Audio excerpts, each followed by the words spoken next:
Bonjour tout le monde, et je vais continuer la suite de cette histoire. Et je continue, parce que j'ai hâte de connaître la suite.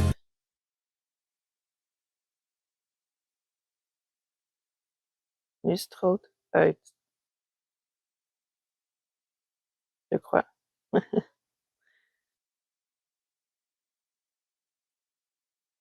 Ah, ouais, il y a toujours des annonces à chaque fois. J'essaie de ravaler ma salive tandis que Clavis me serre le cou. Lâche-moi! Je ne suis pas un objet que tu peux posséder. Clavis glousse tandis que je lutte contre lui, mais au bout d'un moment, il me relâche. Je me retourne et me le fusille du regard tandis qu'il sourit comme un chat. Oh, au contraire, tu vois, je t'ai sauvé la vie. Donc, tu me dois la vie. Je peux faire tout ce que je veux avec maintenant. Ce n'est pas Xiao qui va m'aider. Et dans ce cas, c'est envers lui que j'ai une dette. Je jette un regard plaintif à Xiao, mais il retourne le regard. Assez discuté, tu viens avec moi. Et puis, si tu restes seul, tu vas encore te faire kidnapper. J'hésite à répondre. Je déteste me dire qu'il a raison. Je ne connais pas du tout cet endroit. Mais pourquoi il doit être aussi soupçonneux? Que dire? Il ne te laissera pas partir de toute façon. Puis il a raison. Tu vas te faire kidnapper si tu continues comme ça. Je viens avec lui. Clavis hoche la tête et son regard s'adoucit. Je savais que tu attendrais raison. Je vais m'assurer que tu sois lavé quand nous arriverons au palais. Au palais? Oui, au palais. Où penses-tu que je vive? Donc, ce palais lequel que tu vis, il est aussi grand que dans les lits? Tu verras quand tu seras. Je t'en prie, ouvre la route vers le carrosse Xiao. Bien sûr, monseigneur. Le voyage jusqu'au palais est plongé dans le silence. C'est un peu étrange de rester assis sans rien vous dire. Je jette un regard à Xiao et essaie de mieux l'inspecter. Quand il est assis à côté de Clavis, on voit vraiment la différence qui les sépare. Xiao remarque que je l'observe et il retourne la tête pour regarder par la fenêtre. J'imagine qu'il n'est pas très bavard. Quand le carrosse s'arrête, Xiao sort en premier, suivi par Clavis, qui se dirige directement vers l'entrée du palais.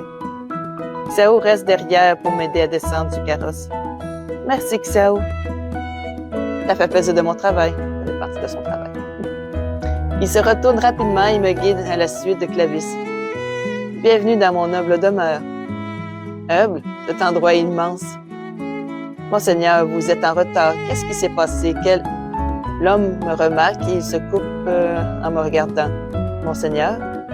Je sais. Ce n'est probablement pas une bonne idée de ramener une inconnue au palais, mais je crois à moi quand je te dis qu'elle a nulle part où aller. Vous avez le droit de ramener qui vous voulez chez vous. L'homme se retourne vers moi à nouveau, cette fois avec un sourire poli. Qui ai-je le plaisir de rencontrer aujourd'hui? Eh bien, c'est... Je t'ai jamais demandé ton nom. L'homme pousse un doux soupir et secoue la tête. Pardonnez-moi d'avoir été aussi malpoli, monseigneur. Oh, je m'appelle Elia. Elia, quel plaisir de faire votre connaissance. Mon nom est Hermile et je sers le seigneur Clavis en tant que stratège. Tu pourras me voir ici et là si tu restes. Je viens de le rencontrer, mais ses traits sont si marquants. Et la façon dont il sourit, si doux et accueillant. Soudain, je sens qu'on me touche la tête. Clavis me regarde avec un air qui pourrait être de l'ennui ou du plaisir, ou les deux. Et si on s'installait? Il ne me laisse même pas l'occasion de dire au revoir à Émile ou à Xiao avant de me tirer dans le palais. Cet homme est tellement impatient. Clavis s'arrête enfin et me montre une chambre. Wow, j'ai jamais vu une faible partie de ces décorations dans mes livres. J'imagine que tu aimes la décoration. C'est une bonne chose vu que tu vas passer du temps ici à partir de maintenant. Attends, je ne peux toujours pas rester ici pour toujours. J'ai déjà passé toute ma vie piégée dans un labyrinthe. Un labyrinthe? Parle-moi plus de ce labyrinthe. C'est là où j'ai grandi. Je n'avais pas le droit de sortir. Il y avait une infirmité de livres que mon ami me laissait pour découvrir le monde. Il m'amenait même de quoi manger et me tenait en compagnie. Mais c'est tout. J'ai tant rêvé de liberté, je ne peux pas me retrouver dans une nouvelle prison dorée. Clavis me regarde un moment avant d'éclater rire. C'est ça ton rêve? Tu ne sais rien du monde extérieur à part que ce que tu as lu dans les livres et qu'est-ce que tu veux faire? Tu ne penses pas que j'en sois capable, pas vrai? Clavis arrête de rire et il a l'air sérieusement surpris. Bonté divine, Elia, tu penses vraiment que je te prendrais de haut comme ça? Accepte mes excuses, je ne voulais pas me moquer de toi pour ça. C'est que je n'ai jamais rencontré qui que ce soit comme toi. Il tend la main et me regarde dans l'attente. Je suis désolée, et si nous partons du bon pied? Vous êtes sur le point de réaliser un choix précis. Bon, ça, on ne peut pas le faire dans la plupart du temps. J'aimerais bien, mais j'ai pas beaucoup de diamants. Peut-être une autre fois. Ignorer sa main. J'ose pas la tête et me range les mains. Ce qui est fait est fait. Il continue à partir de maintenant. S'il veut tout recommencer, il peut, mais il va devoir travailler dur pour gagner ma confiance. Clavis hoche la tête et retire sa main. Tu es vraiment fascinante. Qu'est-ce que tu peux me dire? Qu'est-ce que tu veux dire? Tu ne sais vraiment rien, pas vrai? Il y a des choses que toi et ton clan devraient savoir et pourtant tu l'ignores. Comme la chance que tu as, par exemple. Il m'attrape une mèche de mes cheveux immaculés de ses doigts glissent tout le long avant que son regard remonte vers mes yeux. Cette sensation étrange me fait trembler. Peu de gens sont aussi gentils que moi, tu sais. Clavis me caresse la joue et un trixus orne ses lèvres. Tu devrais vraiment être plus reconnaissante envers ton sauveur. Son comportement fait ressentir ma colère. Il a vraiment l'air de jouer avec moi, comme s'il me connaissait. Je repousse Clavis et le fais tubuter dans son lit. Il est surpris au début, mais son sourire revient, tellement innocent. Et toi, tu es tellement prétentieux. Clavis m'observe pendant un instant. Puis il secoue la tête et sort du lit en tapant dans ses mains. « Émile? » C'est à ce moment qu'on frappe à la porte et qu'Émile rentre. « J'ai des choses à faire. Si tu pouvais bien éclairer Elias ou son clan, je te l'apprécierais. » « Comme il vous plaira, monseigneur. » Je pousse un soupir de soulagement quand le prince ferme la porte derrière lui. Vraiment, c'est quoi son problème? J'espère que tu n'es pas forcé de rester avec lui. Il a l'air insupportable. Émile me regarde avec un choc. À ma grande surprise, il pousse un rire chaleureux. Bonté divine, non, ce n'est pas le cas. Il fait toujours mauvaise impression au début. Pense-y comme à un test.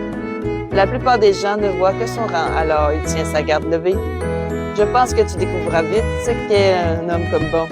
Je ne sais pas si Émile remarque le regard sceptique que je lui lance alors qu'il s'installe dans sa chaise avant de me faire signe de m'asseoir en face de lui.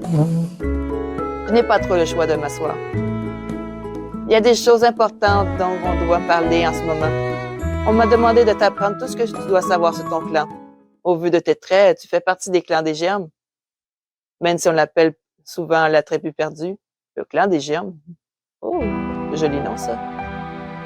Pourquoi on nous appelle comme ça? Il y a des gens qui trouvent que la valeur et la couleur de tes cheveux et tes yeux, nombreux sont ceux qui aiment les posséder. Alors, il n'est pas improbable pour les clans des membres...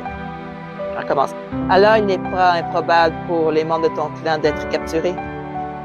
Les yeux de ton clan en particulier sont inchangés parmi les riches. Je tremble en repensant à ce que t'avais dit le bandit tout à l'heure. À cause de ça, ton clan a été réduit à peau de chagrin. Et c'est comme ça que vous avez été considérés comme perdus. Ça ne vous rend que plus précieux pour certaines personnes odieuses. Je vois. Et qu'est-ce que tu peux me dire d'autre sur mon clan? Eh bien, on dit que vous pouvez canaliser le ki. Oh, le ki? Le ki? Qu'est-ce que c'est? Émile me regarde avec un mélange de choc et de confusion. Il se tient le menton et il réfléchit avant de répondre. Le ki est comme une sorte d'aura. En la canalisant, on peut employer la télékinésie pour enfoncer un objet. Par exemple, quelqu'un de bien entraîné pourrait canaliser son ki dans une lame pour la rendre plus tranchante. Est-ce que tu comprends ce que je veux dire? Je pense que oui. Tu es curieuse, très curieuse. Théo s'entraînera plus tard. Tu peux me dire quelque chose sur Clavis? Tu as dit qu'il n'était pas si méchant, mais c'est difficile de comprendre pourquoi il fait ce qu'il fait. Tu regardes sans sombrer, il me semble plus si sûr de lui. Je pense que tu devrais découvrir ces choses par toi-même. Il me fait un autre sourire, mais celui-ci est empreint d'une certaine tristesse. Est-ce que je l'ai dérangé en demandant trop sur Clavis? Je me demande ce que je peux faire pour réconforter.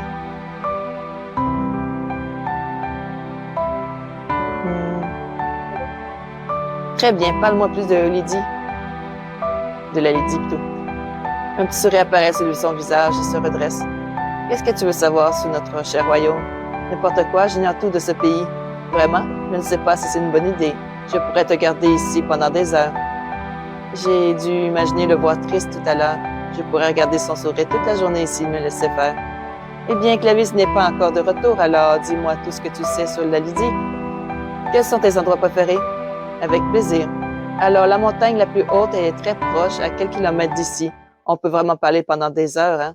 Ce n'est pas si terrible. Je me sens moins seule comme ça. Si nous finissons de discuter pendant le reste de la journée et enfin Émile regarde par la fenêtre. Eh bien, je pense que j'ai assez parlé pour toute la semaine. Laisse-moi préparer ta chambre, Lélia. Je trouve que ça fait. Laisse-moi préparer ta chambre, Lélia. Ma chambre? Gladys a dit que je resterais ici. Je ne vais pas laisser une jeune femme respectable comme toi rester seule avec le prince dans sa chambre. Mon visage prend feu et j'essaie de couvrir ma rougeur de mes mains. C'est la chambre de Clavis? Oh, peut-être que tu voulais passer la nuit avec le prince? Je t'en empêcherai pas, vous êtes tous les deux des adultes alors. Non, allons ailleurs si je t'en prie. Émile me mène à des quartiers. Les servantes ont déjà préparé des habits pour le comptoir. Demande-là s'il y a besoin de moindre ajustement. Après avoir pris mon bain chaud, je passe une chemise de nuit et je me mets au lit. La fatigue me submerge. Lulu, tu ne croiras jamais ce qui m'est arrivé. Je peux sentir une douce brise. C'est un rêve? J'ouvre les yeux. Je suis dans les airs. Je sens les bras autour de ma taille juste avant d'être emporté sur mes épaules. Qu'est-ce qui se passe? Sur le clair de lune, je crois son regard cristallin.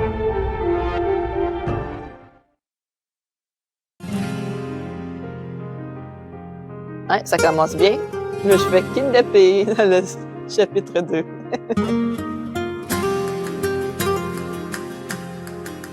Bon, je pense que je vais arrêter là. Passez tous une bonne journée ou une bonne soirée. À la prochaine. Bye bye.